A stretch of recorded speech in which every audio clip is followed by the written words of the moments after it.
Welcome to Broad Eye, the podcast that explores knowledge gaps in ophthalmology and eye care. Hello, everyone, and welcome to another episode of the Broad Eye podcast. My name is Sean Maloney, and today I am welcoming back a guest, Dr. Mahadeo Sukhai. Dr. Sukhai, welcome again to the podcast. Thank you very much, Sean. Pleasure to be here. So, our first conversation was certainly very interesting. So anybody who's listening to this, I would encourage them to check that conversation out. They can find the Broad Eye podcast on any podcast platform or through broadeye.org. And that one was published, I believe it was October 15th. So I would certainly refer people to that episode.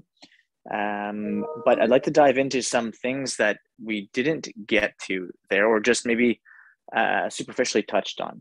So I was hoping to start with some of your future projects. I mean, we talked a lot about your background and what you're doing now, but what are you working on, or what do you have lined up, in the months or years ahead, whether it's through your team or, collaborations, and then maybe just in general, what do you see as future projects that you're excited about?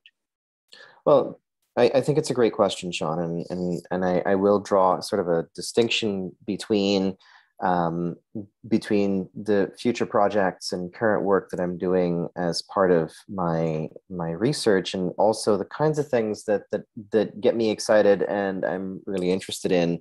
And on the side is a horrible term, but I think the way I would put it over is things that I'm excited about and interested in the context of, like we talked about, I think a little bit the last time, kind of that avocation of mine with respect to understanding accessibility in the context of science education and STEM training and the future of the STEM workforce. Particularly the scientific side of the STEM workforce, not merely the hey, we have a STEM company, let's talk about inclusion in the context of HR and IT, but also let's talk about inclusion in the context of a field scientist or a bench scientist or scientific associate, scientific leader. So I'm going to draw a distinction between those two things and tell you kind of what's going on in my world in both those spaces. In sort of a high level nutshell. So through the research program at CNIB, we've got a very large project right now on inclusive workplaces that's funded by Accessibility Standards Canada. And so we've got a piece of work on inclusive workplaces that involves things like understanding accessibility and inclusion throughout this thing that we call the employment life cycle. And what I mean by that is when we talk about accessibility, we often talk about accessibility in the workplace focused on somebody getting a job. Getting a job is great. Keeping a job is hard. And so we also need to talk about accessibility in the context of keeping a job, not just getting a job. And so that's the concept of the employment life cycle, and that's one of the things that the research is kind of zeroed in on. And the tactic that we're taking is one that says, the employment system as it's set up is defined a certain way. And we're asking a question that I don't know that people have necessarily asked before, which is this the right way? Is this the only way that employment can actually be established? And so we're kind of looking for things kind of in between and outside kind of the common assumptions about employment for persons with disabilities in the workforce. There's another piece that I'm actually not allowed to talk about as yet. Actually, a couple of other pieces that I'm not allowed to talk about as yet because they're embargoed. So that might be for a part 3 down the road.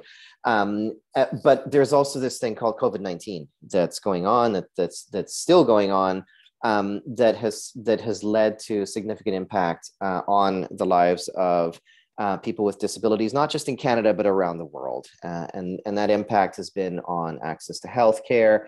It's been on access to social services. It's been on education. It's been on employment. It's been on job rates and the kinds of jobs that people have and the kinds of schooling that people have experienced and so on. And so we've got a piece of work that's still going on in the context of COVID-19 and the impact of COVID-19 on people with sight loss in the Canadian setting.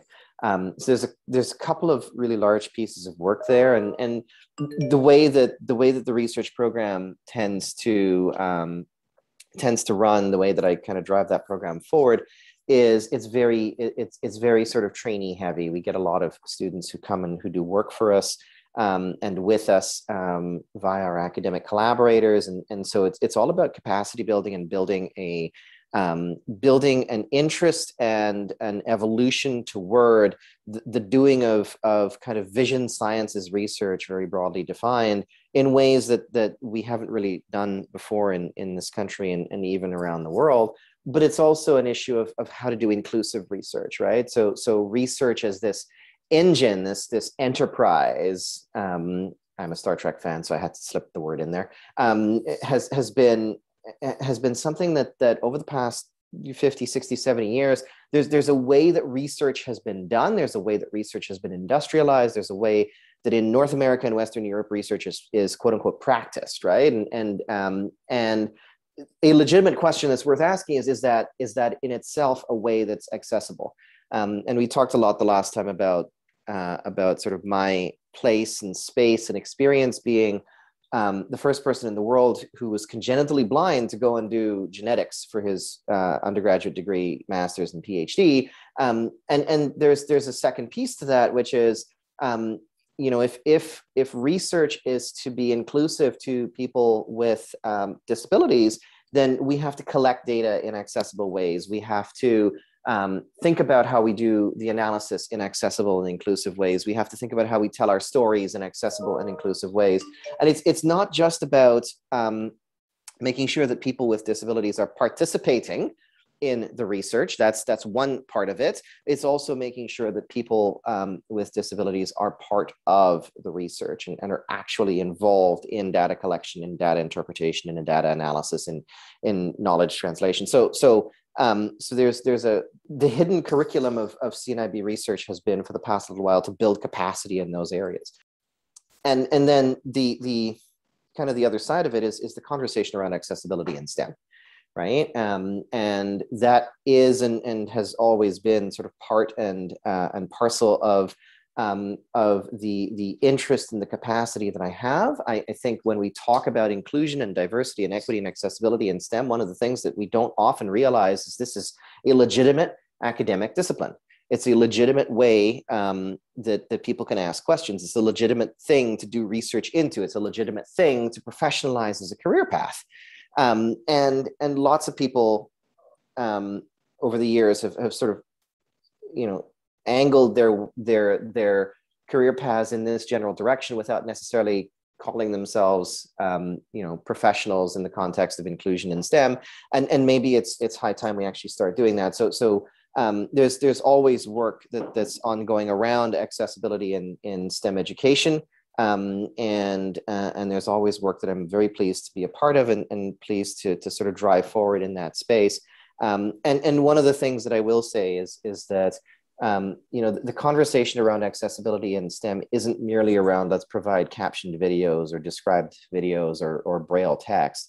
I think the conversation really has to be, how do you teach to a different learning frame of reference? And then when you teach that different learning frame of reference, how do you ensure in policy and in practice that STEM research remains an inclusive thing beyond the classroom and beyond kind of the controlled environment of an undergraduate setting?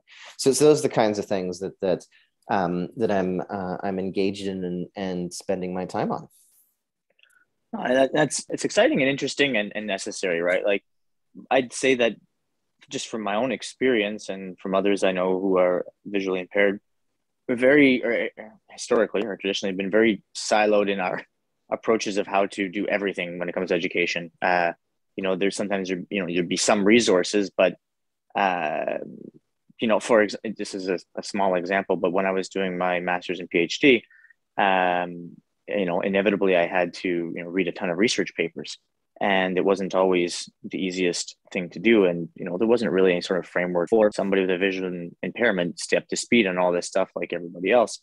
I ended up hiring somebody she was actually Dutch over in Europe to I would send her these research papers that I needed to read and be familiar with. And I'd send them to her, and then in the morning when I would get up, because they're 5-6 hours ahead, she would have read them and put them in a Dropbox folder. So then on my way commuting into the research lab, then I could just listen to them in audio on my phone, and it was wonderful. But these are all those are all little things you have to kind of figure out on your own, I guess, or traditionally. So it's nice to see that you and the team are spearheading a lot of initiatives in this space. Well, I will Yeah. I will also say, in and among the number of things that I'm engaged in, there is an organization I helped found earlier this year called the International Network of Visually Impaired Researchers and Their Allies, or INOVA. And it is truly international. A couple of us on the executive are Canadian, and others are in the United States.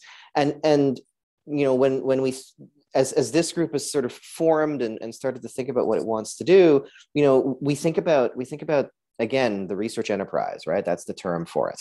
And we think about all of the different ways of engaging in research, whether it's at publications or conferences or seminars or classrooms or labs or collaborations or all of the things, right? And as we think of all of these things, each one of these things is in itself a construct that needs to be unpacked, and we need to ask ourselves, what's all the bias, right? How do we deal with bias in this setting? Where does the bias come from?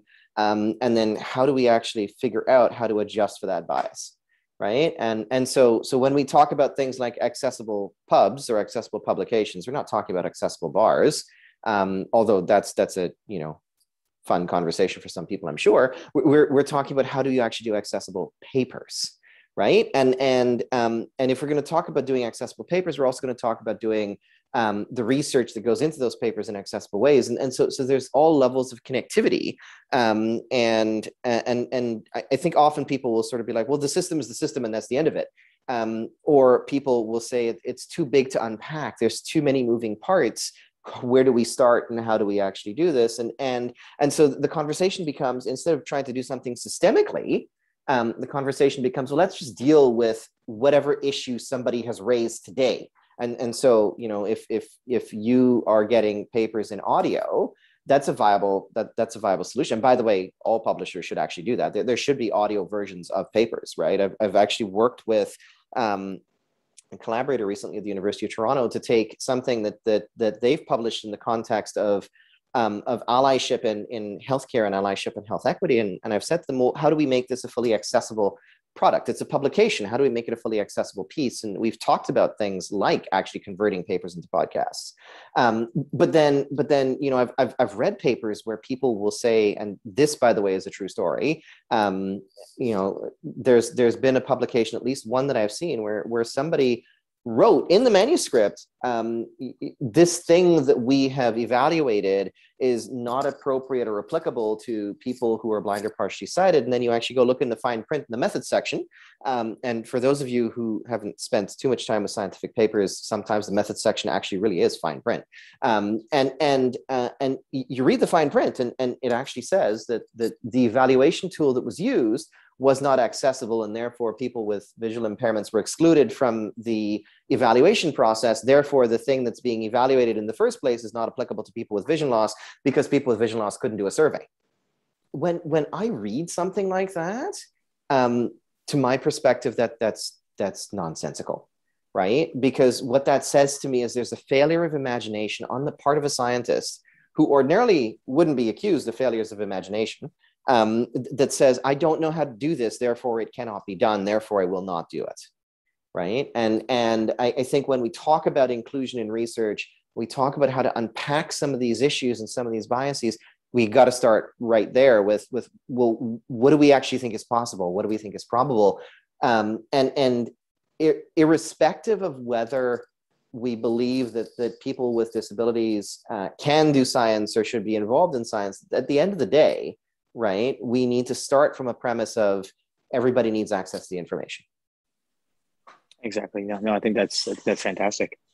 I want to put the spotlight back on you, the person, for the next question or two here.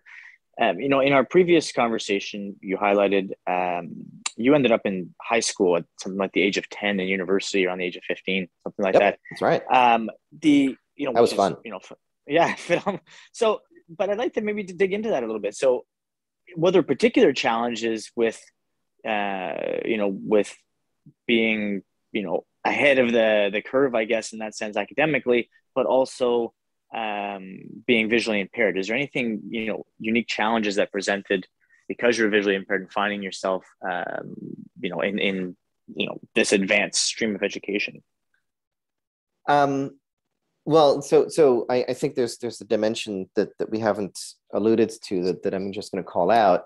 I was 10 years old in grade 9, 3 months after landing in Canada, right? And so I was also generation 1.0, first generation Canadian immigrant, right? So there's culture shock from age, and then there's culture shock from culture, because coming to North America from the West Indies, the Caribbean, they're not the same kinds of environments. Forget the snow versus the beach. Culturally speaking, they're not the same kind of environment. So kind of moving into that space, it's a structurally different education system, and culturally different environment. And the argument goes, well, youth are youth and kids are kids. And that might be true, but kids are very much influenced by the environment around us that we're exposed to. So coming into a space that was educationally distinct, culturally distinct, age distinct, and ability distinct was, you're right. It was one of those things where it was rather stressful. Thinking about it and looking back on it, if I had a do-over, I would still do it again.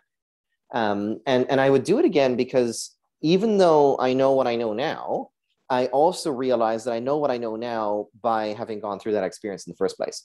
And so you can't necessarily just take that away. I've had people say to me, well, you should have just been in grade 4 with your age mates. And here's a dirty little secret about the education system in Toronto at that point in time. If you came without French instruction and you were the right age, they'd actually hold you back a year so you would get French instruction. And so I was 10, due to go into grade 5 or grade 6, and they would have put me, well, grade 5, I think, and they would have put me in grade 4 because I didn't have French, right? So they would have wanted me to be 5 years behind where I ended up being, right? And you know what, to me at that point in time, I was much more interested in learning things that wouldn't bore me to tears. Because if I'd stayed in Barbados, if my family had actually stayed on the island, going into grade 9, I would have been exposed to introductory general chemistry and basic calculus, right?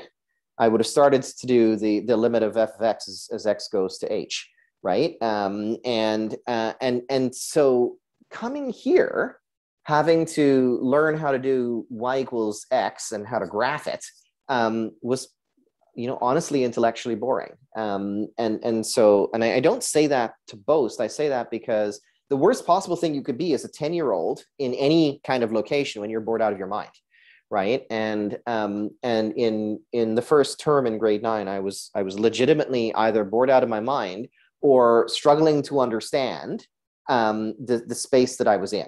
Right. And that's a difficult combination to have to navigate, both the I'm bored and I have no intellectual purchase here, and I don't really understand everyone's jokes, and I don't really understand everyone's cultural context, and I don't really understand why the education system is built the way it is, right?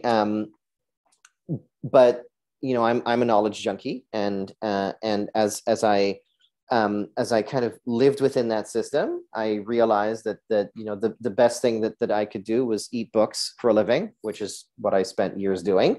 And the best thing that I could do was figure out how to kind of navigate this new system, and how to make it work. And the funny thing is, in grade 9, I would say I was lost. I was adrift. I didn't really know people in my high school, and I didn't care to know anybody in my high school at that point in time either. And in grade 10, after I joined the library club, and that sounds totally nerdy, and it is, but after I joined the library club in my high school, things got a little bit better because I ended up having an anchor that I could turn to when in grade 9, I didn't necessarily have that anchor. So all of that to say, was it easy? No. Was it straightforward? No. Is it something that I would do differently if I had to do it over again? Also, no.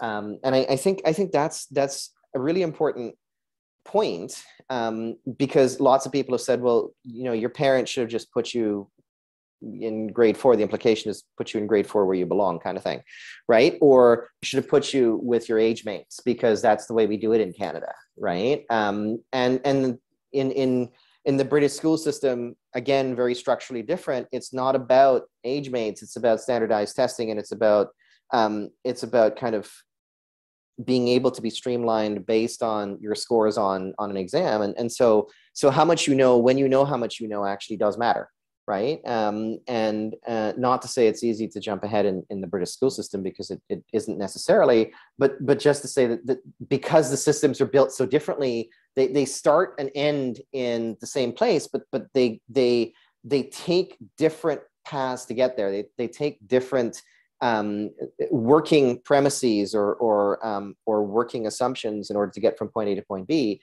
And coming here, knowing what I was going to do if I'd stayed in Barbados, it was a little bit distressing to kind of be like, well, this is simplistic. I'm graphing y equals x, right? And that's not fun. And so it actually took a while for high school to be fun. And it took a while to sort of be intellectually challenged in high school. And that, for me, more than the culture shock, was, I think, the hardest part. I was looking forward to drinking from a fire hose, only to find that the fire hose would sputter on and off in various classes. In some places it was great. In other places it was sort of like, what are we actually doing here? Yeah, no, fair. Now, so maybe you can just comment on, so during those high school, university days, and nowadays too, what types of visual aids, if any, did you use? And how did you, drink from that fire hose, so to speak, and or eat those books, as you mentioned, just to not in the pursuit of knowledge acquisition back then, and then even now, like, are there any whether they're adaptive aids or just tips and tricks, etc., that you employ in your work life and day-to-day life now? I went to school in a time and during a generation where the best that somebody could do was hand you a magnifying glass and give you a 150% blown up version of something, and said, here, use this, right? And so photocopiers were everybody's best friends back in those days. I'm dating myself, by the way. And for the record, I went to high school in 1989 to 1994. And based on that, everyone can figure out my age, right? And so in those days, there weren't screen reader technologies like JAWS or screen magnifier technologies like Zoom Text. My high school loved the old Mac SEs and SE2s and Mac Classics. I don't know if you remember the one, Sean. They have like, they were little boxes, and the little boxes had like an 8-inch screen, and it was all grayscale, and it was absolutely horrible, and I couldn't read a single blessed thing.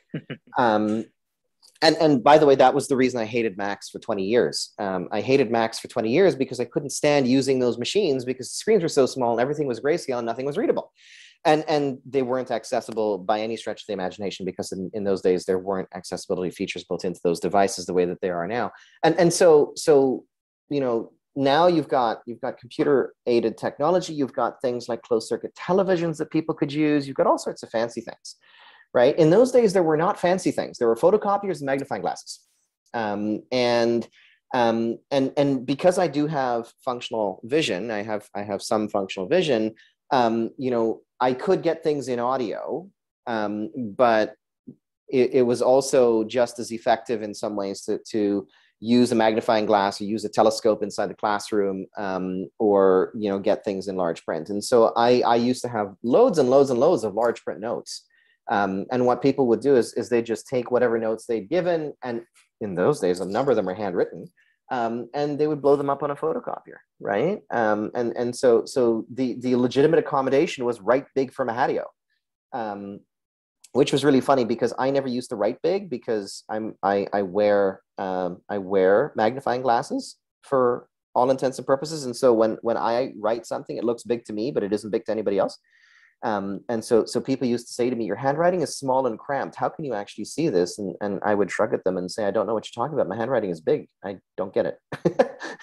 Right. Fair. Yeah. And so as I moved through high school and then undergrad and into grad school, yeah, technology started to evolve, but the old fashioned make it big, and kind of use the magnifier, the telescope approach kind of stuck. And I actually still have a family of telescopes today, right? I have 3 of them, all of which work in slightly different ways and do slightly different things. And I still use them, right? I still use them, well, pre-pandemic when I was actually in in-person lectures, I would use them all the time. Now during the pandemic, when I'm doing something on Zoom, I don't have to use anything like that because I've got the native accessibility features of my laptops that I can rely on, right? But those native accessibility features of laptops didn't start to come into being really until the early to mid 2000s and 2010s, right? And so Zoom text was a thing way back in 2000, but the thing that I was using it for didn't work with Zoom text, right? And then that became the other problem, because as I got into my master's and my PhD, the kinds of programs I was using on a computer, the kinds of things I was doing, they didn't work with a program that was fundamentally built to help somebody read a newspaper, right? And so I couldn't use data analysis tools with the software that I had because it would crash.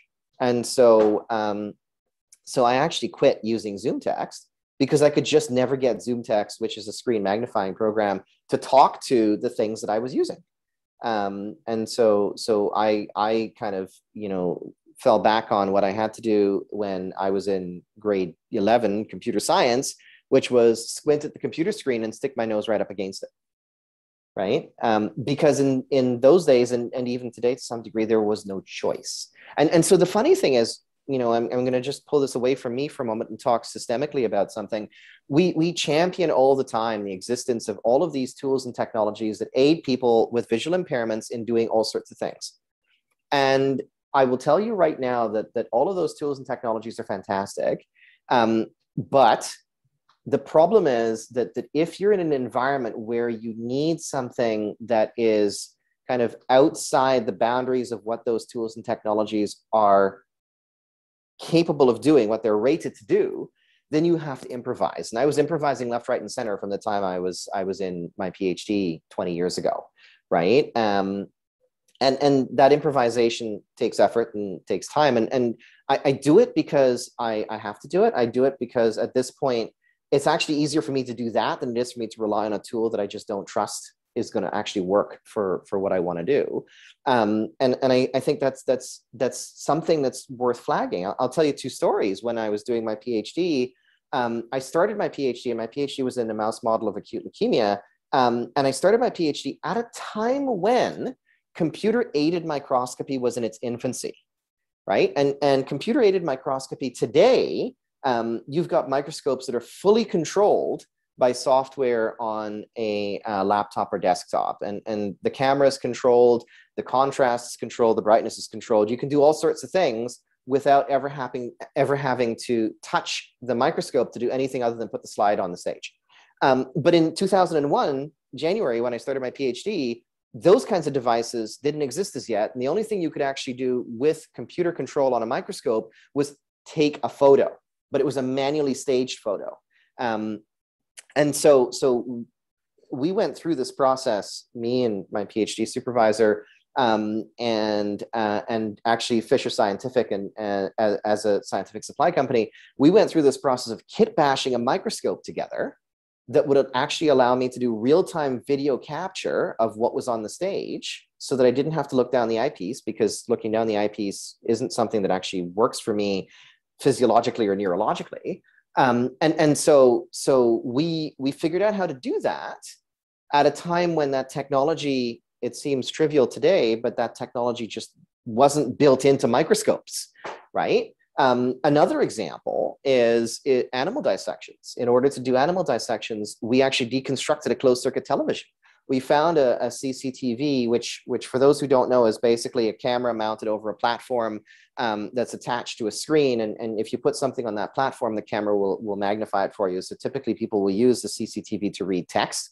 And they'll put text on the platform and the camera will magnify the text for you and you can read that. And we reverse engineered this. We found a camera that was detachable. We found a platform that was mobile. We found the whole thing could be set up to connect to a laptop. And so we ended up taking the camera, taking the platform, hooking it up to my laptop and using a closed circuit television that was deconstructed and reimagined as a mouse dissection platform. Those are the kinds of technological solutions that we had to come up with. Because when people think about technology solutions, they're not thinking about the person who's blind or visually impaired in a biological sciences lab or in a chemical sciences lab or in a physical sciences lab. They're thinking about somebody who's blind or visually impaired reading a newspaper.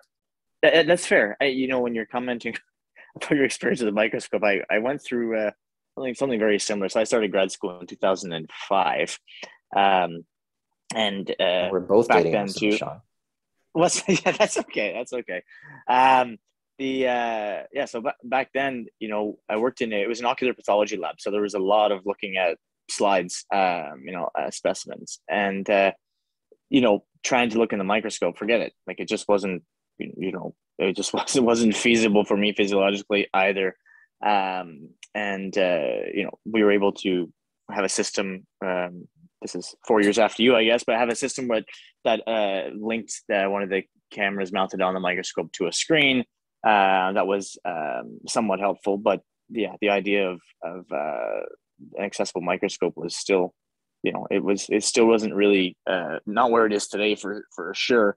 I fortunately had an advisor, a supervisor who was very understanding. He was double boarded in ophthalmology and pathology, and just understood my condition inside and out, and we just were able to focus on my strengths in the lab, I guess, which happened to be writing and some of the background research more so than analyzing slides.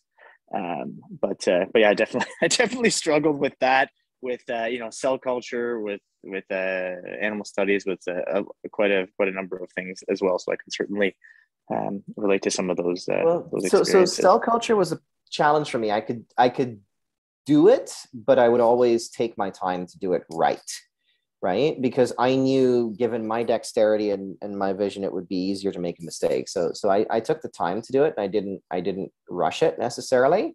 Animal surgery was a problem. I could never do dissections. I didn't have the hand-eye coordination for it.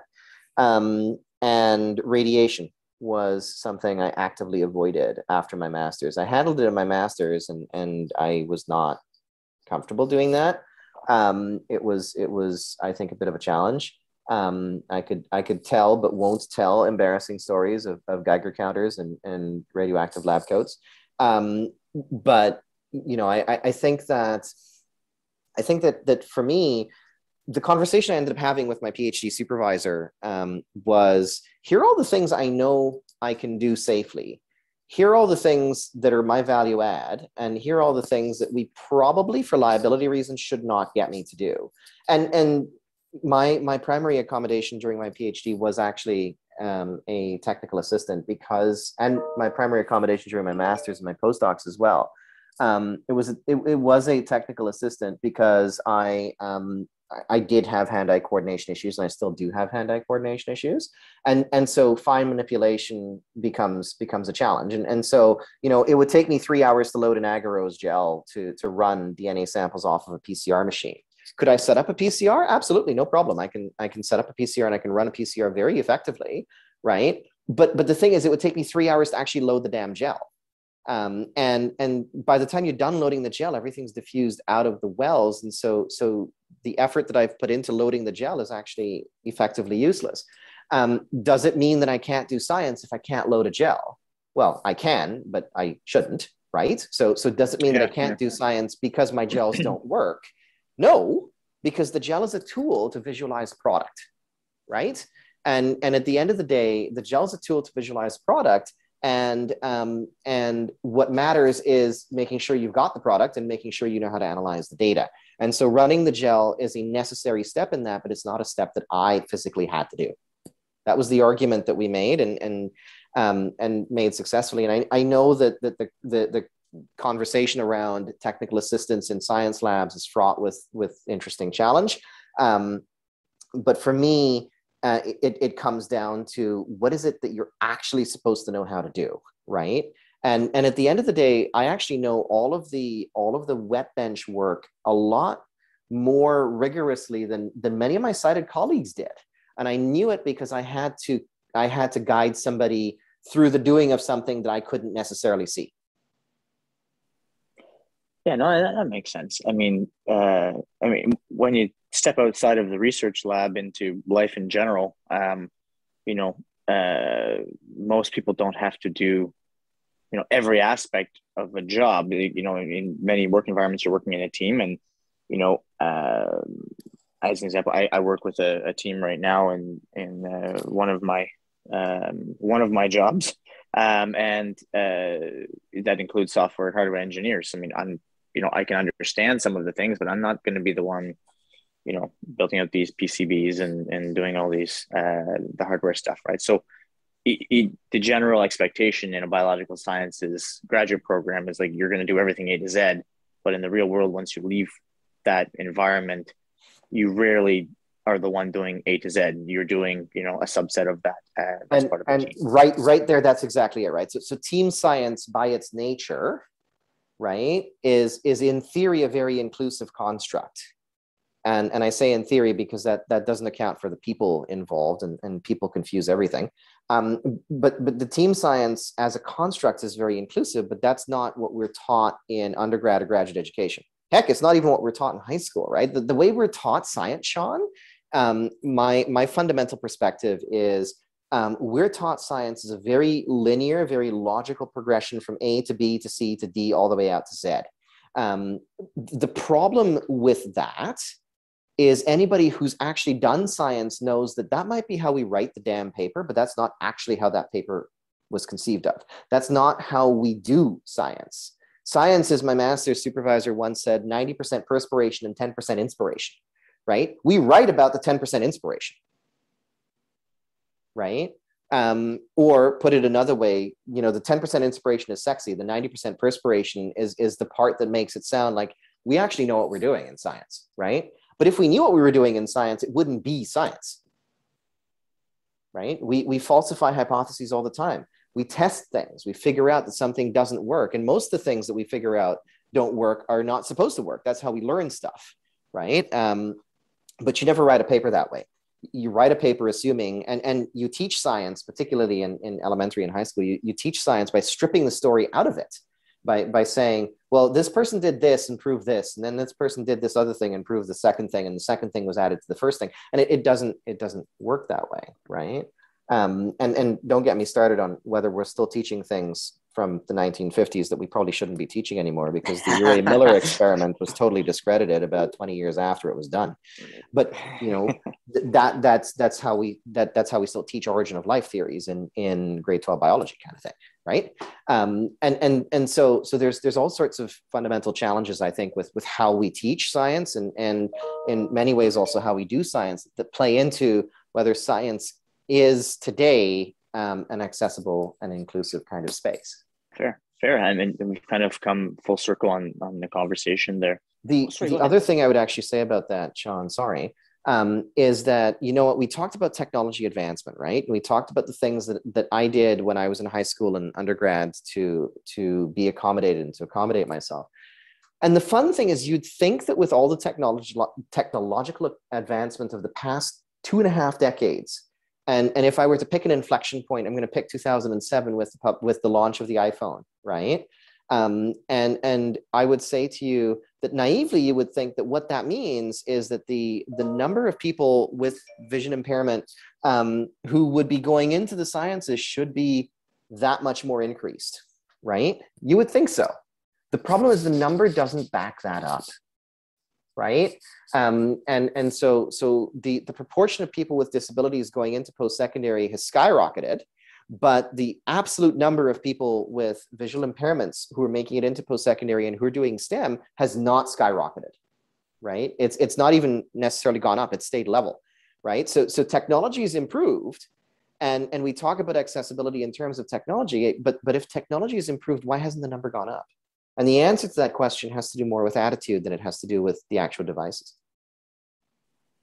So the attitude of the applicants or the attitude of the attitude the of system? The attitude of the educators, the attitudes of the employers, the attitudes of the people who define the system, right? I still hear today, after a PhD and 2 postdocs and a very successful scientific career, if I do say so myself, that blind people can't do science. I should have someone on the podcast, and the two of us can tear into them. Someone who says that. But I'll tell you a story. Actually, I once had a colleague, and I was chatting with them about scholarships for students in STEM, and I said, "Wouldn't this be a great thing to fundraise for?" And I don't think this person actually looked me up, aside from knowing that I was CNIB's brand spanking new director of research, and they said to me, "Well, why would you do that? Blind people can't do science." And I kind of looked at this individual and I said, "Did you look me up?" Yeah, that's it. Because you can't legitimately say something like that to my face without expecting me to deconstruct it and take it apart. Of course, yeah. So I was hoping we could just wrap up with any advice that you might have. So you've obviously, blazed your own trail over the years, as someone who's visually impaired, working through a career in biomedical sciences, and still doing that. And now you're certainly trying to make that trailblazing easier for others to do the same. Any advice for some people who might be listening to this, who either they themselves or they have a family member or friend who are looking at your story, they're inspired by your story, and they say, "Hey, I would like to be that visually impaired person working in STEM," whether it's around tactics or attitude or anything in between that you would want to give to those people? Step one, you're not alone. The number of people who go into this space thinking that they're the first and that they have to build from the ground up is actually very distressing. And not to say that there's lots of people who go into this space, but to say that everybody who goes in, because of the way the system is built, they believe that they're alone. They believe that they're the first, and that nobody has come before them. And the thing is that if you start with that premise, what that means is you start from ground zero. But we're not at the space where we need to start from ground zero anymore. We can start from ground 10 or ground 50 or whatever, right? There are others who are in this space who have done what you want to do. And that's not to say you shouldn't do the thing that you want to do, but that is to say you are not alone, right? And that is a very powerful message. You are not alone. Because it means that somebody else may have a solution to the challenges that you're encountering. And if somebody else doesn't have a solution, there's a group of people out there that honestly takes a little bit of effort to find. And taking the effort to find is not necessarily a great thing, because that's hard work. But there's a group of people out there who can troubleshoot with you, and who can workshop with you, and who can ideate with you, and who can crowdsource with you. So message one, you're not alone. Message two, this is not easy. And I have to say that as I've gotten on in my career, it hasn't necessarily become easier, right? But once we accept the premise that this is not easy, this is absolutely worthwhile. There has been not one single day in the past 27 years where I have regretted my choice to be a scientist. And that goes all the way back to when I started my undergrad, right? There's not one single day where I've regretted that choice, because I've had the chance to learn all sorts of cool stuff. And I've had the chance to do all sorts of cool stuff. And I've had the chance to make a difference in very meaningful and very impactful ways for the field that I've been in, for post-secondary education at large, for all of the students that I've had a chance to make a difference. And that has been absolutely meaningful and rewarding to me. And so I wouldn't trade my career for anything, no matter how hard it's been. But I think it's really important to recognize that it's been hard. It's also been important to recognize that as I look back on that career, I can count on one hand the number of times in 2 decades plus where I actually had a choice that wasn't do this or quit, right? And so I think about I think about that a lot, because people will say to me, there's always a choice. You have a choice to do everything, right? But the pushback that I have on that is, if your choice is to struggle to do this thing that you love, or to quit and not do it at all, how is that actually a choice, right? Because in an ideal world, I wouldn't have to struggle to do the thing I love. I'd just be able to do the thing I love, and that'd be great. But we don't live in that ideal world. And so I think it's important from an attitudinal perspective, one, to know that you're not alone. Two, to recognize this isn't easy, but it is rewarding.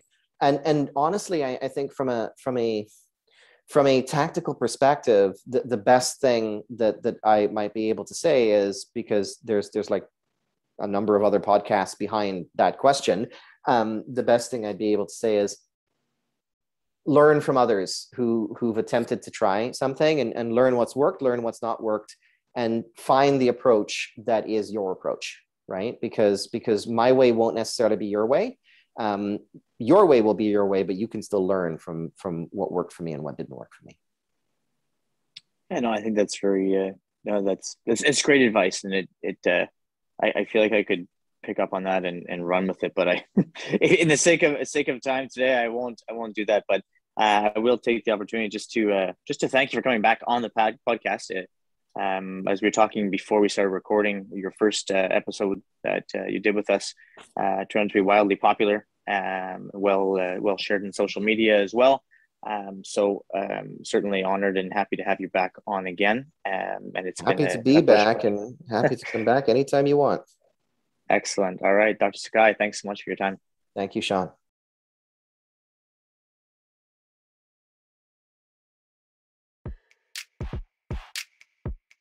And that concludes today's episode of the Broad Eye Podcast. If you enjoyed this episode, please be sure to subscribe on your favorite podcast platform. Of course, ratings and reviews are always welcome.